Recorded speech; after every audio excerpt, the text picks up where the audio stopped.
Trivago. You may recall earlier this year when the Trump administration deported hundreds of Venezuelan men to El Salvador, a country most had no connection to. The White House claimed the men were terrorists, part of a violent gang, and invoked a centuries-old wartime power, saying it allowed them to deport some men immediately without due process, an unusual strategy that sparked an ongoing legal battle. Tonight, you'll hear from some of those men. They describe torture, sexual and physical abuse inside CECOT, one of El Salvador's harshest prisons, where they say they endured 4 months of hell. It began as soon as the planes landed. The deportees thought they were headed back to Venezuela, but then saw hundreds of Salvadoran police waiting for them on the tarmac. Shackled, they were paraded in front of cameras, pushed onto buses, and delivered to CECOT, El Salvador's notorious maximum security prison. En el momento en que llegamos, el director del CECOT. When we got there, the CECOT director was talking to us. Y lo principal, The first thing he told us was that we would never see the light of day or night again. el día ni la de la noche.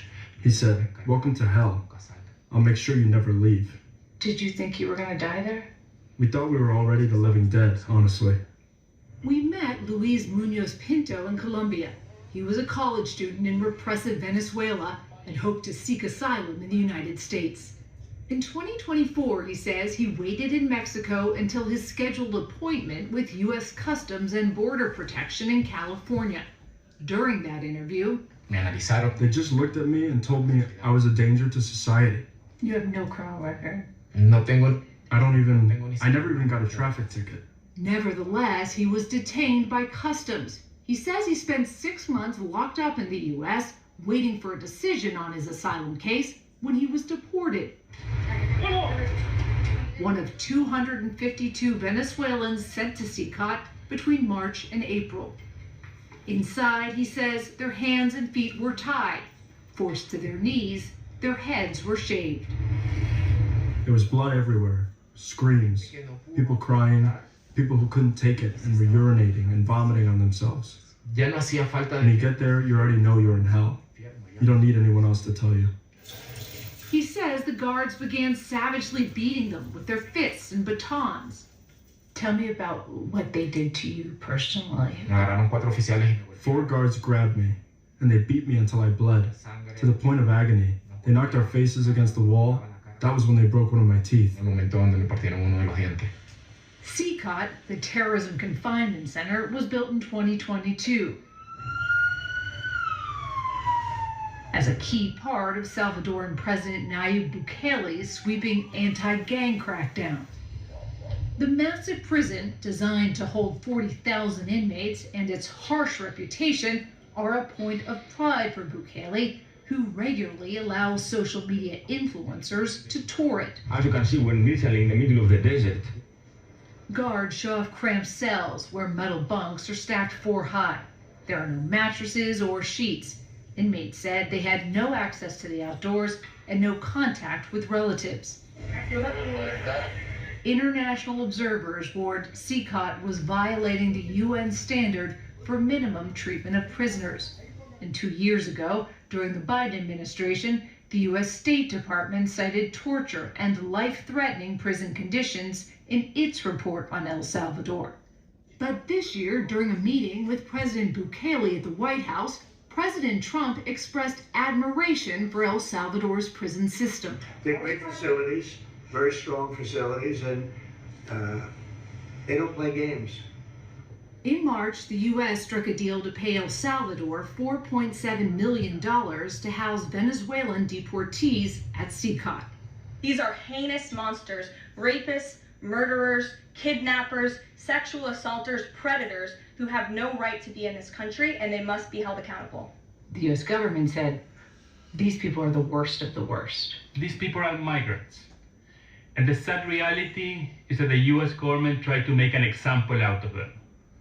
They sent them to a place where they were likely to be tortured, to send migrants across Latin America the message that they should not come to the United States. Juan Papier is a deputy director at the nonprofit Human Rights Watch.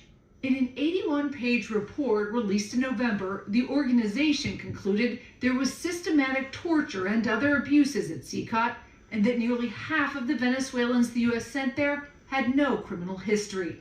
Only 8 of the men had been convicted of a violent or potentially violent offense.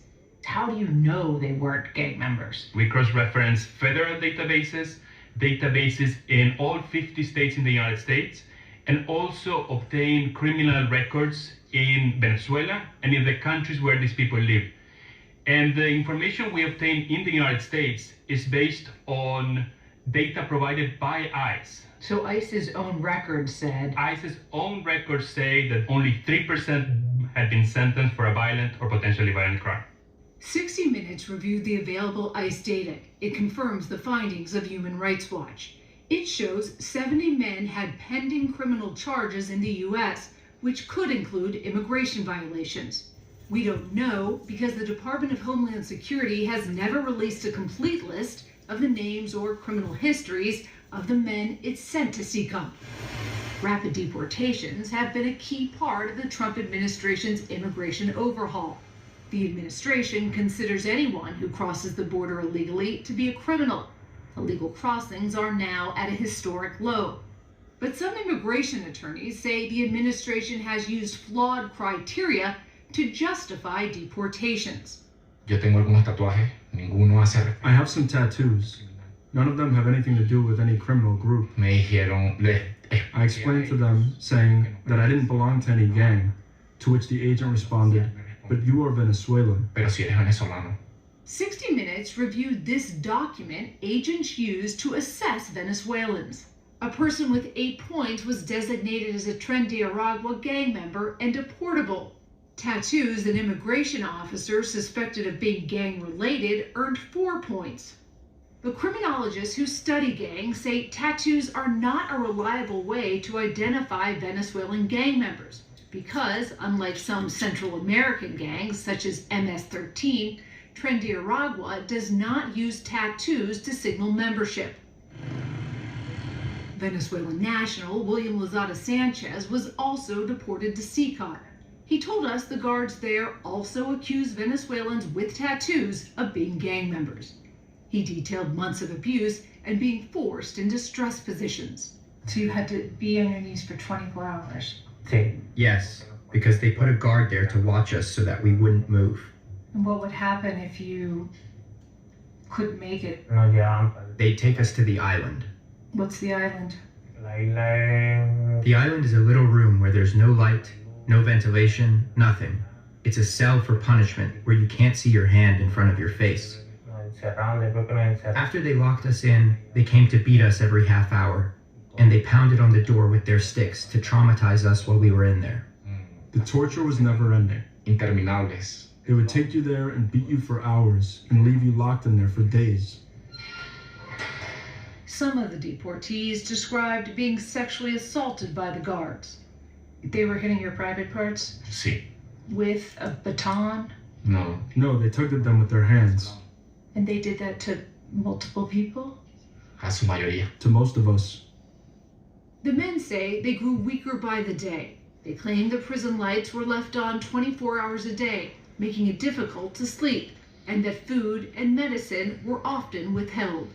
Did you have access to clean water? They never gave us access to clean water. The same water from our baths and toilets was the same water that we had to drink and survive on. En el momento en que nos llevaban con heridas de gravedad, If we had serious injuries, when the doctors examined us, they told us that drinking water would heal it. So they're telling the injured prisoners to drink water, and the water's filthy. súper sucio. Super filthy. Mientras más mal nos veyeran, The sicker and more injured we were, the better it was for them. In late March, about 10 days after the first U.S. deportees arrived, Department of Homeland Security Secretary Kristi Noem toured the prison. Did they speak to anybody, any of the prisoners? nunca. Never. Not with any of the detainees. They never spoke to us. We only saw the cameras. At some point, Secretary Noem went to another area of the prison to record this video. I want to thank El Salvador and their president for their partnership with the United States of America to bring our terrorists here and to incarcerate them and have consequences. There were men standing behind her, heavily tattooed. Who are those men? Do we know? We know that those men in her video are not Venezuelans. They are Salvadorians, probably accused of being gang leaders, and probably people who have been in jail for many, many years in El Salvador. Human Rights Watch was able to confirm that with the help of this intrepid team of students at UC Berkeley's Human Rights Center. All the visible men have either an MS on their chest or a 13 or an ES for El Salvador, and all those gangs are associated with El Salvador. Not the Venezuelans. Yeah. To help verify the deportee stories for Human Rights Watch, the team of students combed through open source data for weeks. Students are trained in advanced techniques and follow strict international standards for obtaining digital evidence that can be used in courts. Analyzing satellite imagery, they mapped the prison and identified the building where the Venezuelans were held. And remember all those influencers who filmed inside CECOT? One toured an isolation cell. These are the rooms of solitary confinement that matched the description of the so-called island where the deportees described being tortured. And they get absolutely nothing to use to sleep or to rest. Just pure concrete.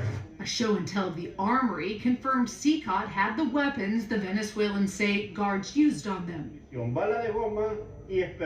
we did see in these videos was the use of the T-batons on prisoners. Additionally, we also saw the use of painful body positions. They were showing that off in the videos. And they do that, it's sort of a practice. But it was this interview with the prison warden that proved to be most helpful. The light system is 24 hours a day. One of the questions that we had was, are the lights on 24/7? He said, yes, they are. So he's talking about how hot it can get in the prison. So there's this sort of pride around the poor conditions and around the suffering. Using extreme temperatures or light to disorient inmates is also prohibited under UN standards. I think one of the things that the work of this team has really shown is that a lot of these stories can be believed. Alexa Koenig is the director of Berkeley's Investigations Lab, which trains students to research war crimes and human rights violations. And it's those little details that I think then, if you can bring that together with the physical evidence, I think you have the strongest possible case for accountability, whether it's a court of public opinion or at some point in a court of law. The Department of Homeland Security declined our request for an interview and referred all questions about CECOT to El Salvador. The government there did not respond to our request. In July, after 4 months, the 252 Venezuelan men were finally released from CECOT and sent back to Caracas in exchange for 10 Americans that had been imprisoned in Venezuela. The Trump administration has arranged more deals, some valued at millions of dollars, to offload U.S. deportees to other so-called third countries, nations to which they have no connection. Among them, war-torn South Sudan and Uganda, which have well-documented histories of torturing prisoners.